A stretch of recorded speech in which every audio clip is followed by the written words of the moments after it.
You're listening to Rendezvous with the Writer with Bobbi Jean and Jim Bell, only on LA Talk Radio.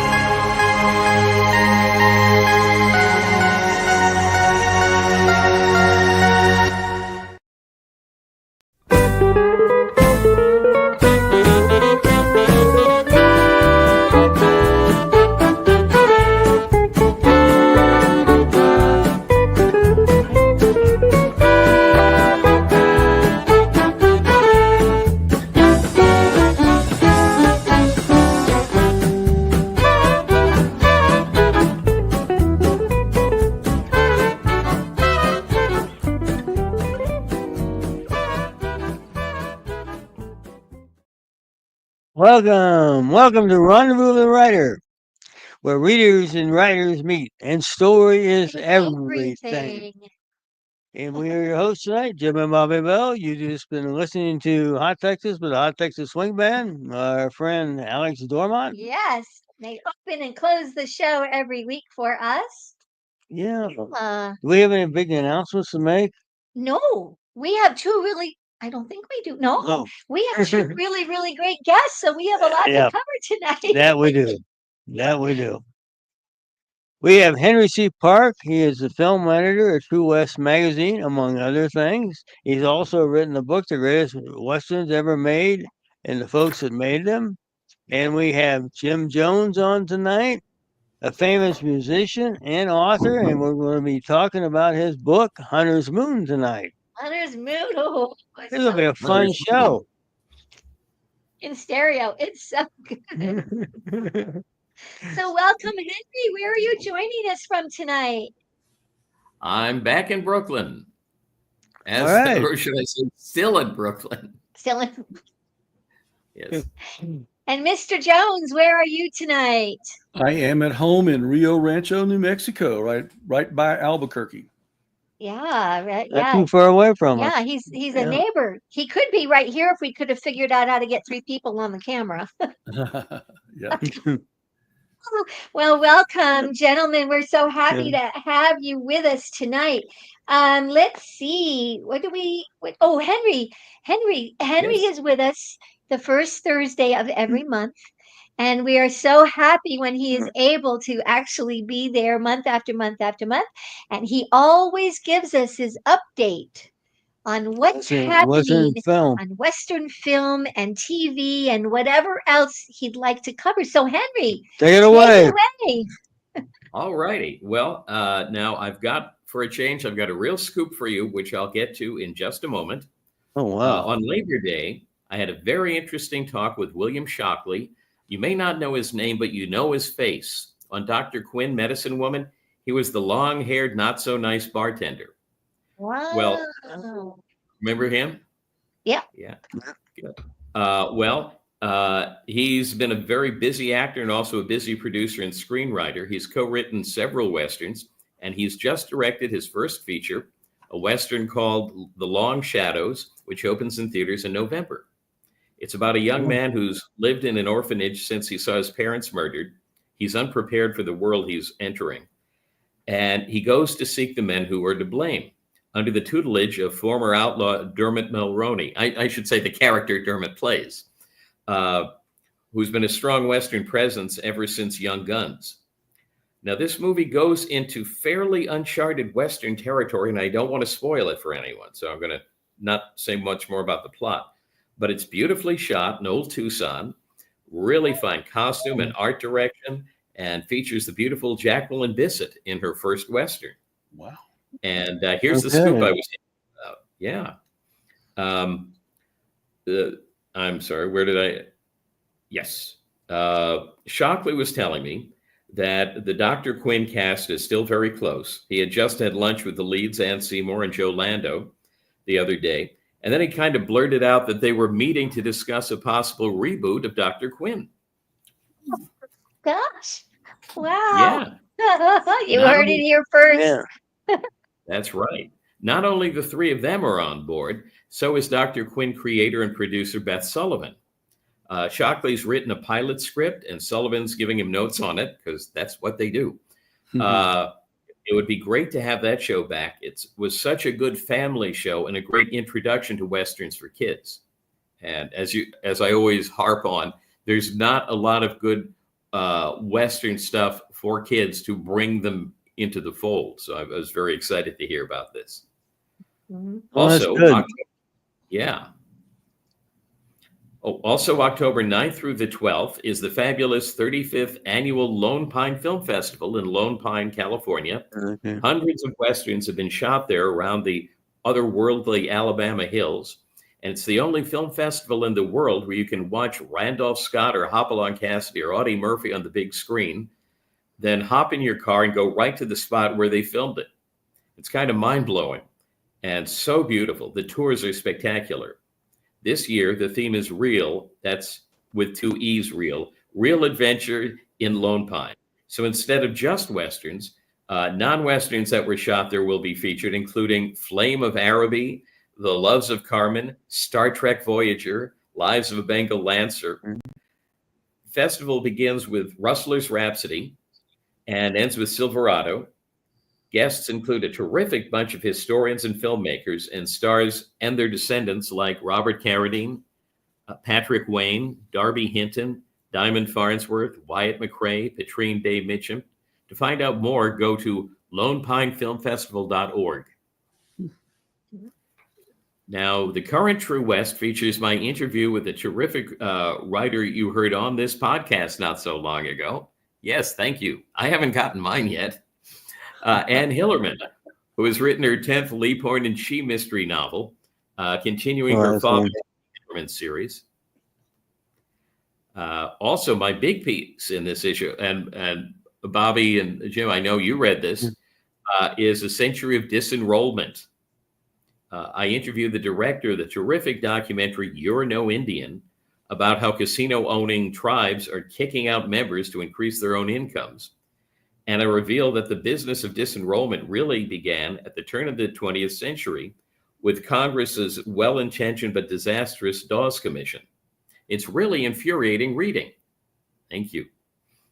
I also look at pretendians. I love that word. People in show business who have faked their native heritage for years, including Iron Eyes Cody, Sasheen Littlefeather, and Buffy St. Marie. The current Henry's Western Roundup features my interview with Russian bodybuilder turned Western star Alexander Nevsky, my interview with Ruta Lee about working with Audie Murphy on Bullet for a Bad Man, and my new roundup coming in about a week includes my reviews of 3 new Audie Murphy Blu-ray releases from Kino Lorber, my review of Ron Howard's new film Eden, as in Garden of, and a look at recent Westerns on the New York stage. And you can read about all this and so much more at henryswesternroundup.blogspot.com. Yeah, those are very interesting articles in the magazine, Henry. You did a lot of writing for this particular issue. Yeah. You know, I think you mentioned Elizabeth Warren, too. Wasn't she a Native American for a short period of time, wasn't she? Yeah, very briefly, when it was useful to her, it became a real mess because, of course, Indian tribes, they're their own governments, and the members of them do things sort of the way they want. So they judge very often your lineage based on who they, what relatives they can identify. Whereas Elizabeth Warren was going by having DNA tests and trying to find some blood that she could say was directly from some tribe. So she really rubbed them very much the wrong way with that. So interesting. And apologize. Yeah, that's true. That's true.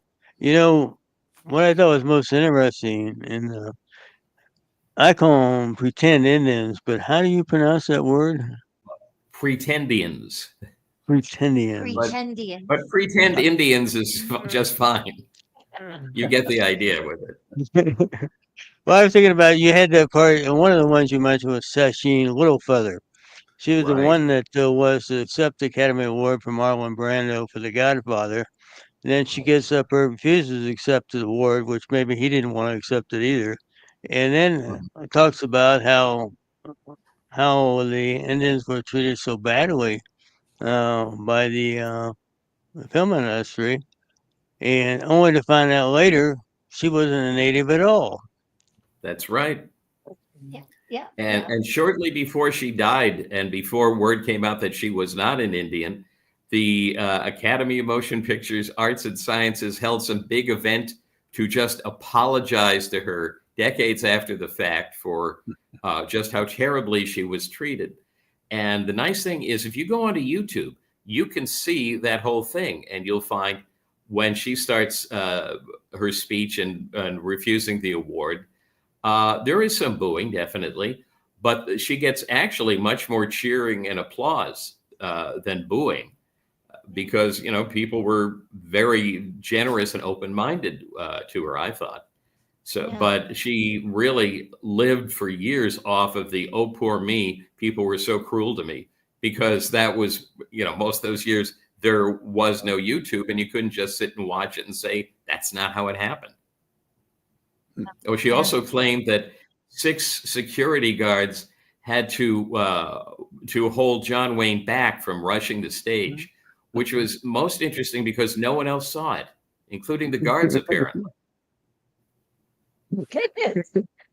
Henry is always just full of really, really fun information, isn't he? I'm still struggling with the fact that Buffy St. Marie is not a Native American. I'm crushed. I don't. That's right. Well, yeah, that's the one I heard of most recently. And of course, what she claimed, just different terminology because she's from Canada, so they say First Nation. But yes, the government stripped her of certain awards that she'd been given. Wow. Because of that, which is the first that I had heard of it. But yeah, apparently, well, I go into it in some detail in the article. But yeah, she was not able to satisfy anyone with proof. Let's put it that way. Wow. Well, Henry, thank you so much for getting us going on tonight's show. We are going to take a very short break. And when we come back, we're going to be speaking with Jim Jones, our author guest tonight. And first off, this is a spot by one of our sponsors, Blue Cottage Agency, with the question, are you a writer? Maybe you'd like to increase your social media presence, refresh your website, or like we just did, launch a website or a great landing page. Our sponsors, Blue Cottage Agency and Clicks by Madison, are standing by to assist you. Here's exciting news about a new feature offered to writers. Why not take advantage of it like we did? When we come back, it's all about Jim Jones. Stay tuned. Authors, welcome home. Every author needs a website, a home base for their brand. Professionally showcase your books and brand with a custom website landing page starting at $369. BlueBookshelf.com. It's a great feeling to be home. Contact the Blue Cottage team today to get started. Welcome back. Welcome back to Rendezvous with the Writer. Special guest, Henry C. Park. And we're going to be talking to Jim Jones on his newest book, Hunter's Moon. Oh, it's such a good book, Jim. Welcome, Jim. Good to be here. I figured out this is almost exactly the 3rd anniversary of the first show that I was on, and it was right after you guys started doing this particular show, and so that was 3 years ago. Yes, All right. I was looking at that too. Yes. Yeah. And of course, you'll be on next year and the year after. And as long as you still, are producing something. Good Lord willing, the creek don't rise, as they say. Yep. Well, Jim, we are delighted to have you We with are. us, along with Henry, of course. And I think, Jim, you have a little bio. Do you want to share We that have a before we get bio. started? My goodness. I'm going to have to salute you, Mr. Jones. Jim has won 3 Western Heritage Wrangler Awards, the 2019 International Western Music Association Song of the Year, Western Writers of America 2013, 17, and 21 Spur Awards for Best Western Song, and recently won a Will Rogers Medallion Award for cowboy songwriting for the song "Cowboy Heart," which he co-wrote with Deanna McCall. He was the Western Music Association's 2014 Male Performer of the Year and is part of the trio The Cowboy Way, which has received the Western Music Association Group of the Year award 6 times. His Western novels include the Jared Delaney series, the Tommy Stallings series, and the Bolo of the Brave children's book. He lives in Rio Rancho, New Mexico. Yeah. Welcome, Jim. So, Jim, in honor of your music background, our Jim here is wearing his one of his favorite shirts, just a guitar shirt, the right? Wayne the guitar yeah. shirt. Yeah. That's pretty cool. I I like that. love that shirt. We have to dress for the occasion. Yeah, we try to match up with the theme of the show. Well, you guys are sharp dressers, no doubt about it. Oh, Now, well, we did ask one question. Was there anything in the bio that you wanted to mention that I missed? some fun little thing that we didn't mention. Well, I'm not sure what you're referring to in my bio. I mean, if I didn't know me, I would be impressed, but I do know me, so. Well, something outside the bio, like we know you enjoy fishing. I do enjoy fishing. Yeah, I try to plan my performances around the West based on what the fly fishing situation is, so definitely. Yeah. Yeah. Very good. Yeah, that's a fun Yeah, that's a fun thing that the audience wouldn't necessarily know. that's true. Yeah, and also I know that there's a favorite sort of alcoholic beverage I think you enjoy. You and Ollie Reed. We shared an affinity for Irish whiskey, particularly Jameson Irish whiskey, and we shared a lot of Irish whiskey. In fact, not just an affinity, but we shared a good number of glasses of Irish whiskey. Yeah. We miss Ollie too much. Gosh. Yeah.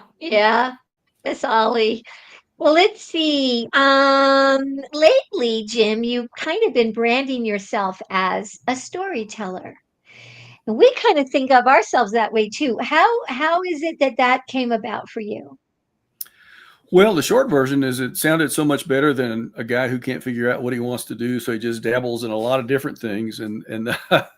But it all kind of evolved from I've been a songwriter for many, many years, and I had the song Rustler's Moon, which is this one, the first book in my series. And it was a song. And at some point, I actually was driving home from Colorado to New Mexico and looking at northern New Mexico and the scenery up there. And I thought, what a great setting. And I thought, there's so much more to that story that could be written. And I've never written a book. How hard could it be? Which is one of the dumber things I've ever said out loud because it's incredibly hard. But I got the bug. And so I started doing those books. And then I ended up, because for years, I was a professional psychotherapist with children and families. And so I have an interest in helping kids. And so that led to a children's book. And then more recently, I've done the same thing of how hard could it be? And so I've working on a Western documentary and a Western pilot for perhaps a streaming series. If anybody with more money and good sense is listening tonight, give me a call. Yeah. Your music has taken you across the country and to some interesting stages. One of the years that you accepted the Wrangler Award and you performed, who was in the audience?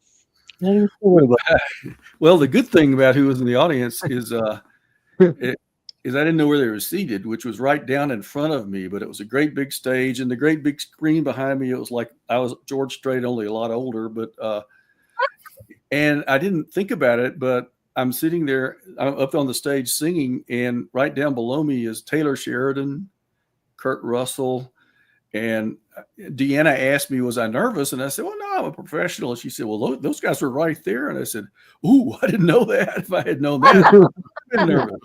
So sometimes ignorance really is bliss. Oh, great. You have a question, I know. Well, first of all, Henry, do you have any comments? Well, I would just want to throw in, Jim, when you were saying that you were looking for somebody with more money than sense to throw in with you. the last time that I did an interview where somebody said that, and I included it in the interview, that was Kevin Costner. And that was before he got Horizon together. So I'm a great person to be in the crowd when you said that question. There you go. You took that as a I good All right. guarantee it worked once. I knew this would be a great pairing tonight. Yeah, Exactly. I knew this would be a great pairing tonight. Jim, you belong to a number of writing groups. Have you found some? What have been some of the benefits that you have found belonging to writing groups and music groups? Really across the board with the different professional groups I belong to, and I belong to music songwriting groups, and I belong to the Western Music Association for a long time, and also the Western Writers of America, and that's Western literature. You know, the two things about it are that when you go to these events or these conferences, you just meet a lot of people. And you never know. If you go with an agenda, you really miss the boat, because all the things, so many of the things that have happened to me have been things I wasn't planning on. But I meet people and you get to talking and you find out somebody's interested in the same thing or whatever. And so, I mean, I've gotten publishing deals. I've got, both my literary agent and my publicist, which is Blue Cottage Group that you had a wonderful commercial for, met them there. And so there's lots of opportunities that come out of those kinds of experiences, not to mention in specific writing groups where you get the feedback from other writers that's so critical in growing. But the best part really is making friends, lifelong friends. I mean, I have a whole stable of friends that would do anything for me and I would do anything for them that I've met through these groups. And it's like you find your tribe. I guess that's it. I could have just said that. You find your tribe. Well, and I know that some authors have shared with me that they can also be great, sort of the go-to person when you're writing about something you don't know a lot about, or you want to run some specifics, by someone that does know, Right. and that you have that wonderful network. I think Jane Little Bodkin just worked with you, I think, on a little bit of editing. Oh my God. And we've met her through Western Writers, and she's been a guest here, and is just such a terrific writer. But that was so interesting that she also, threw in with you to edit the book we're going to talk about. Oh, I know. She was wonderful. She went way above and beyond the Call of Duty. I just talked with someone that I met through Western Writers to find out information about getting some props for a thing that we're going to be working on. That were authentic, because you don't want to have like a 1975 Sig Sauer in an 1882 movie. I mean, so it's wonderful. You just have all these resources at your beck and call. Yeah. We're going to step away for another break. And then when we come back, we're going in depth into Hunter's Moon with our featured guests, Jim Jones and Henry Park. So stay right where you are, and we will be right back. Story is everything. Find a great one on Out West Shop's bookshop. Go to outwestshop.com. Find books and CDs on the menu. Choose Shop Out West on bookshop.org. Browse through featured authors on Rendezvous with a Writer. Explore curated book lists and our featured picks. Add in note cards, calendars, and jigsaw puzzles. One-stop shopping for great gifts. Use the search box to find thousands more titles. Make the switch. Your purchase supports us as independent booksellers. That's our story. Welcome back. Welcome back to Rendezvous with a Writer. We're talking about Henry C. Park from True West Magazine, and Jim Jones on his latest book, Hunter's Moon, which we have right in front of us. I want to ask a backup question, sort of, Jim. We've been talking about your music career. We've been talking about you going out and performing. We've been talking about your writing. Just when do you do all this?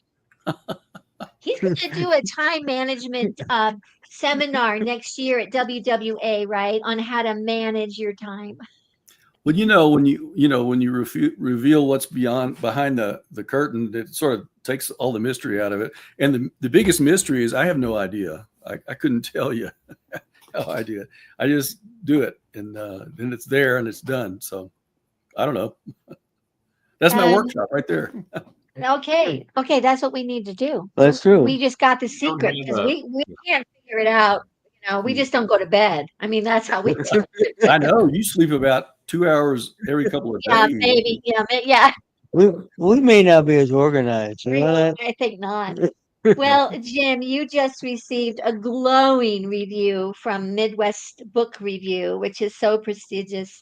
And I'm just going to read a couple of sentences of it as we begin to the conversation about this great book. And this is what Midwest Book Review has to say. Hunter's Moon heartily embraces all the facets that make for a superior Western story. Emotionally compelling characters, discussions of motives and approaches to life, and historical and political revelations that are nicely embedded in the atmosphere of the 1800s. And then it goes on and on and on, and it is spot on. Congratulations, Jim. I was real pleasant surprised. I didn't know what to expect, and I felt like, the modern version of what's her name, that they like me, they really like me. Yeah. But So- no, all right. Well, Do you want to? I was going to say Hunter's Moon is I think it's going to be the last in the series here. yeah, it's the final book, and it's the fifth book and final book, because as I was writing it became clear to me that the story has kind of run its course, and it's a good place to move on to something different. So I think, the danger is how many times you beat the dead horse, and I don't want to do that. So it felt like this whole saga is at a good stopping place. So yes, it's the last one. And it answers for the reader a lot of questions that they might have had as the previous book number 4, Halo Moon, came to its riveting conclusion. So this cover is just beautiful, and I'm just going to hold it up to the camera again. Jim, you want to tell us, is there any little backstory to how this cover came about? Well, the whole story is that my publisher is Speaking Volumes Press, and they've been wonderful to work with. They're a small independent publisher, and boy, their art department is magnificent. And so each of my Moon books has had a specific, like Rustler's Moon is a specific phase of the moon, and throughout the whole thing. And so they've done a great job with that. And so when they sent me this, and I'm the world's worst artist, if I had to do my own covers, it would be a total disaster. So they sent this to me, and I thought, oh my gosh, that's perfect. It's like a kind of a mysterious, spooky look, and they made the moon so big. The Hunter's Moon is the full moon that immediately follows the harvest moon as the weather is changing and it's getting cold. And traditionally, that's when the Algonquin tribe came up with that term. In fact, that was a stage that they paid attention to, and that's when they would stock up on their food for the winter and everything. And it just captured that whole thing. But it's also, spiritually, it's kind of a time to hunt and to fight, to stand and fight if you need to, and to survive. And so that fit the theme. Well, and we discovered as readers that there's a variety of hunting things going on, events going on, as people are following other people, and we're out on the trail following and wondering, is there going to be, a victim that's going to get caught or get away, or what's going to happen, right? Yeah, it's kind of the storyline is a little bit of revenge, but it's also really about bringing bad guys to justice. Yeah. Well, and that was a switch from Halo Moon. That's what kind of got the main character Jared Delaney bogged down. Is he lost sight of kind of right and wrong and justice, and just got mired in a desperate need for vengeance, and at great cost to some family and friends. And so this is kind of the redemption part of the story. Bring in you bring in some gang activity. It's hard to believe, I think, for people that don't know much about Santa Fe, except that it's an art capital of the country. But they have something called the Santa Fe Ring, and we've had bad guys and organized crime for a long time there. Mm-hmm. Yeah, that part. I mean, I tried to set a context that was historically accurate in terms of the corrupt politicians in Santa Fe and what they were doing. And thank goodness we don't have corrupt politicians anymore, but we sure did back then. And and there's another gang, another gang involved. The really bad guy in Halo Moon, who meets his comeuppance, was based on a real character in Las Vegas, New Mexico, who was the head of a gang called the Whitecaps Gang. And so a lot of that story and this story have to do with what's left over, the remnants of the Whitecaps Gang too. So yeah. Let's see. Frank, did you want to jump in? Yeah, Henry.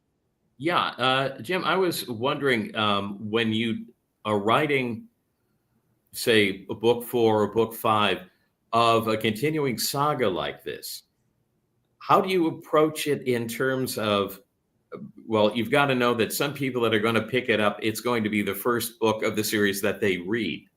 Right. And so you can't count on them to come in knowing what's happened in the first 4 books. And yet you can't rehash 4 books worth of stuff to begin the 5th one. How do you deal with that? Well, it's a fine line, I think. I think you have to rehash a little bit to kind of get people up to speed, but you can't rehash too much or you're stuck in the previous story. And, I always find that no matter how much or how little I do it, it's either too much or too little for somebody and they miss something. So I think I have to do the best I can to lay it out for people so they know who's who and kind of what's happened in the more immediate past. But and the other thing is that you don't have to do it all in the first chapter. You can sprinkle it in. I had a wonderful editor with a previous publisher, lady named Hazel Rumsey, and she helped me with that. She's like, you don't have to just dump it all in the first chapter. You can, throughout the course of the book, you can put in little bits of information here and there that kind of help people understand the background and everything. So, but it's tricky. Right. I mean, it is. Yeah. I think you did it very effectively because I was coming in on book 5, with no familiarity of any of it. And you just sort of laid it in casually so you could pick up without having to stop the story dead at all. It just thought it was very well done. Thank you. I appreciate that. You bet. Yeah, and as readers, and it had been a while since we'd read book 4, and it made me want to go back and remember some of the details in book 4. But yes, you weave it in so well, and some of it is the character might be on horseback and is riding somewhere, and the mind goes back through memories, or there's. So it's true. It's which a good way is of what doing we it. all do. That's just the kind of normal thing. And so it always just felt like, okay, he's providing some information, but it also feels very natural that a character would be rethinking. We get to share because we're in the character's mind. And yeah. And we also saw growth in some of these characters. They kind of develop even more so as we go along. I think that's a little challenging to take the characters along and keep them within the scope of the character you created to start with. But they kind of have to grow too, don't they, Jim, from book to book, and at least the adult. Well, they all kind of have to grow. Is it not? Does that, as a writer, also keep you interested in what you're writing? Is how you're going to grow them? Sure. And again, my wonderful editor, Hazel Rumney, was the one who helped me with that, about having characters grow from the beginning of a book to the end of the book and from one book to the next book. And, this takes place over a 4 or 5 year period, I think. I can't remember who wrote this. I don't know, but I think it's 4 or 5 years. And you would expect people to mature and change based on their life experiences, and they do. And the funny thing is, some of that has to do with just, we all know people. We know people who we've known for a long time. We've seen them evolve, and that's how I wanted my characters to evolve, which is kind of naturally the way real people do, not some caricature hero or something like that. But it just, we all change and hopefully get better as we grow, and so that it's tricky, but it's not that tricky because you look around and you think of who you know, and then you can kind of model it on that. Yeah. No, you have a question. Well, we're kind of talking about some characters, Characters, yeah. You write some really nasty guys. Oh, Do you have fun with that? oh. You guys have said that to me before, and I get the sense that you're a little creeped out by it. Well, a bunch of the bad guys in my stories literally are based on real people in history who did those horrific things, a number of which I would have never thought of. I would have thought anybody could do something the way they did it. And so, I borrow liberally from that, the history.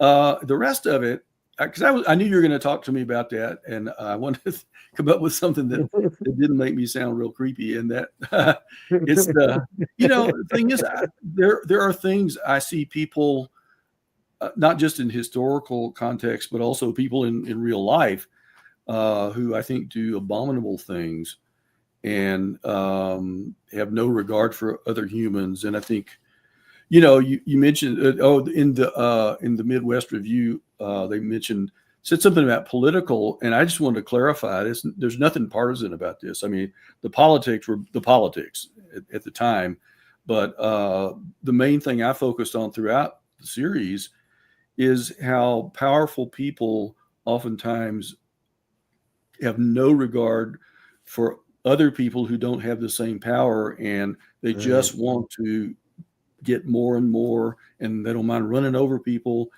And that's something that just continues throughout our society and has been here for as long as we've been around. And we all have to find ways to deal with that.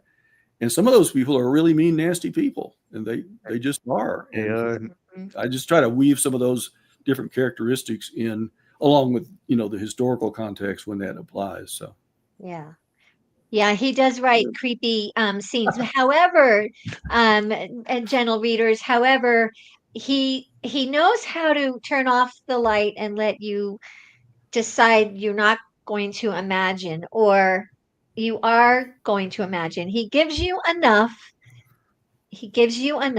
What filmmaker does that, Henry? Is it Hitchcock? There's, someone who's kind of sets it and then fades away, and you're left with, oh my gosh, I can't believe it. Hitchcock certainly did that.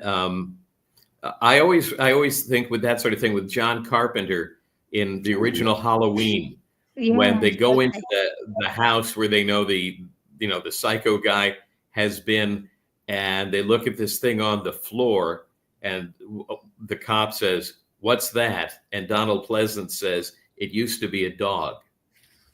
And it just horrifies people. Right. And I talked to people who describe in great detail what they saw. They never showed anything. They just showed the faces of the two actors. But you, as the reader or the viewer of the movie, create something much more depraved than the writer could for it. Right. Yeah. Well, Jim, you have that skill. Congratulations. Thanks a lot. I guess that's good, right? Yeah. And you write really wonderful women also. That's because I know a lot of really wonderful women, and I observe them, and I also ask for their feedback, and they also slap me around every so often when I need it. And so I understand strong women, and I know that there are many women in the West that have been misportrayed in Westerns as damsels in distress. they were the ones getting you out of the mess a lot of the time. And that's still the case. And so, yeah, I like to have the female characters reflect that kind of strength. Yeah. The main Jared and Eleanor Delaney are the main characters that meet in book one, and we go through their lives together.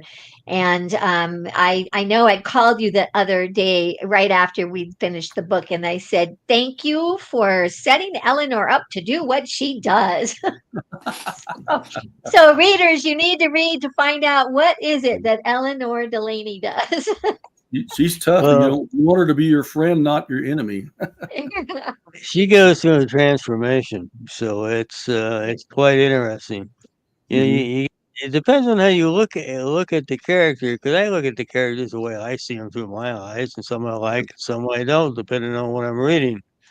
And I had a lot of difficulty with Eleanor for a while until I saw that. Well, okay, she's taking a different look at this. Go, Eleanor. Yep.